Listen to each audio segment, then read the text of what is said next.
We badgered around in the conversation, and finally the pitch was made. Do you want in? Do you want out? For a lack of better sense or better judgment, I said I wanted in.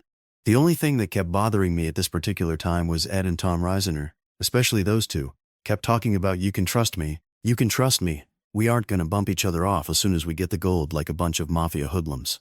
I still think the main reason I was recruited into that group of the original 4, and then I think I was the first one to say that I won't go if Ed goes, and they cut him out and brought in another rather capable individual who can lug scuba gear through airports at a commendable speed. Some of his other assets which can be mentioned is surviving a pickup and interrogation by some rather qualified individuals of the Philippine government, can spend pesos on the last evening in town at a commendable rate.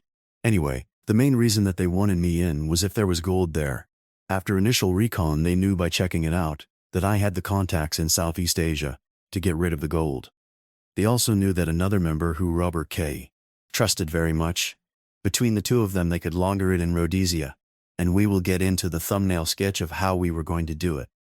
How I was going to do it a little bit later on. On the evening of the 7th of September 1978, I received a phone call from Mike at 6:30 in the afternoon. We discussed further the project of the recovery of the monies, and I was told that I had been checked out and that I was no longer working with or for the agency.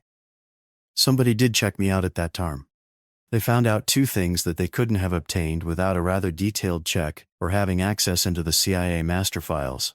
One thing they found out that in 1969, a mixed-race black person who ran a Seoul restaurant in Bangkok, Thailand, named Homer Jackson, with extremely light skin and kinky black hair, hazel eyes, his skin was a yellowish tint instead of a black one. He was married to, or at least an Asian marriage, to a Thai national. He was retired from the Air Force and made his way from Bangkok to Okinawa, to Saigon to Laos, and back to Okinawa on a regular basis, and I was instrumental in busting him carrying about 70,000, meaning thousands of dollars, US in morphine base. I still think that Mike checked me out through his CIA contacts.